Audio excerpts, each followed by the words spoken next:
moja ya wasanii ambao walianza vizuri kipindi cha nyuma. Kipindi anazaliwa makundi mengi sana hapa katikati.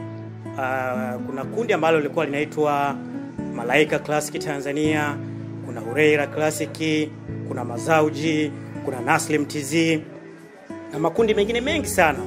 Lakini pia Badi Mshana ni moja ya watu ambao tulikuwa tukiwaona katika hayo makundi, ikiwemo katika kundi la Mazauji, lakini baadaye akaanza kufanya kazi zake mwenyewe na hatimaye akapotea kabisa.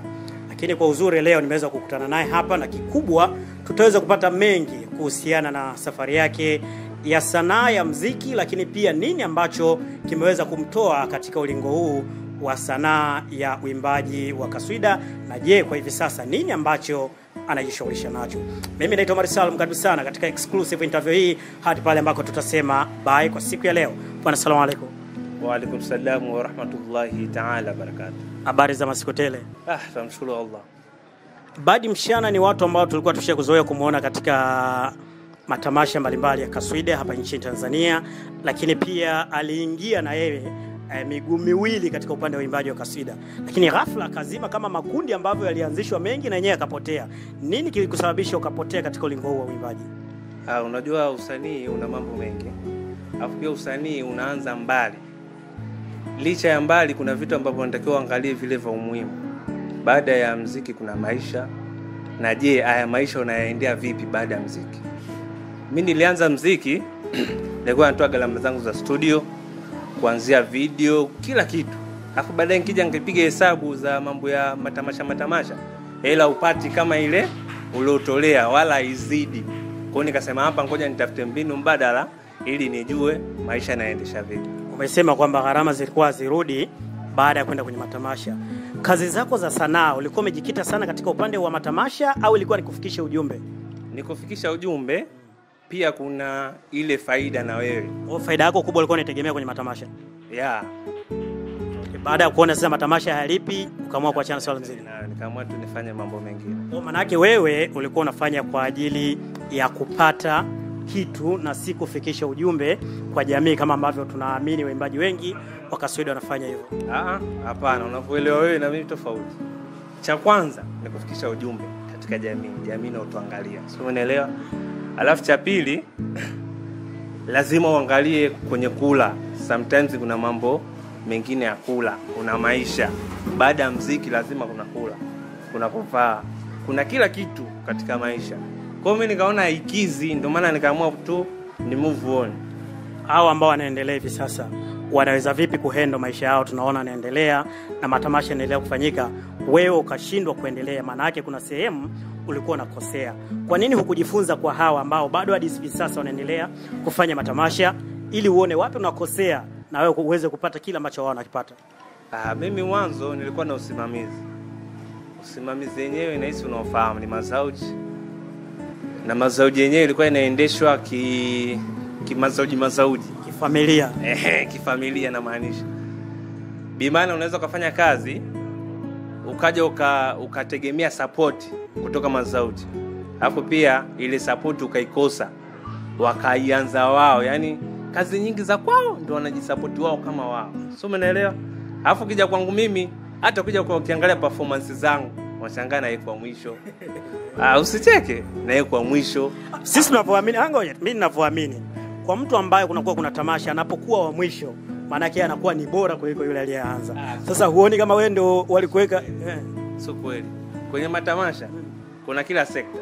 Kuna sekta ya mawaidha, chakula cha roho, kuna sekta ya burudani.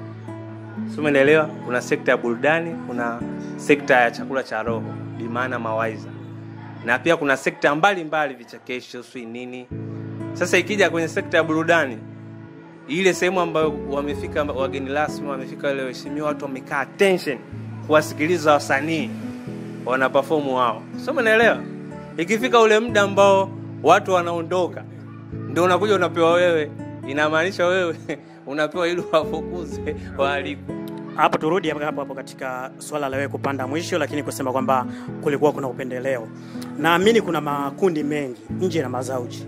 Kuna mfano sasa hivi kundi ambalo linafanya vizuri sana ni la Hureira Classic. si ndio? Kuna Naslim TZ, kulikuwa kuna Adam Malaika sio Tanzania na mengine mengi tu. Kulikuwa kuna ulazima gani wa kuendelea kungangania kuwa mazauji na wakati unaona kabisa kwamba unapotea usiende kujiunga na makundi mengine? Kusema kweli hata hayo makundi yenyewe niliangalia tangia mwanzo. Ukiangalia hata Adam Malaika sasa hivi yuko wapi? Naslim yuko wapi? Sijui nani alianzisha ule swaiba wangu Munta yuko wapi? Kwa sasa hivi vitu vinavyomata sana kuna hawa na Saklu ambao wao nao wamekita pia katika ni masuala haya, ila wamefanya international zaidi, na ndio maana kila siku kila mwaka sijui wale wanafanya kila mwaka wanafanya. Alafu pia unakuja kwa Ulaila yule na watu na uwezi jua anatumia mbinu gani. Wewe ni mtu, mimi ni mtu, ila yeye usijiunge na watu katika watu ili kufanikisha kila ambacho umekusudia kukifanya. Yeye ana masponsor wengi, afu wanamwamini sana, tofauti na mimi bado mdogo. Mimi na Ulaila bado tu mkubwa, si kiumri wala si kiuwezo, sio, umeelewa? Mimi bado. Kwa hiyo masponsor lazima waangalie yule mtu ambaye hata yani kila kitu atakiangalia, kuanzia jinsi alivyo, anavyoimba, anavyofanyaje, anavyoitikiwa kwa watu. Mimi na Ulaila vitu tofauti.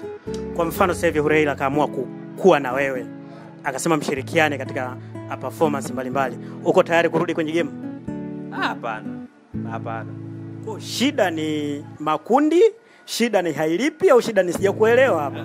Alafu kitu kingine ambacho unatakiwa kujua, kuimba kuna design nyingi.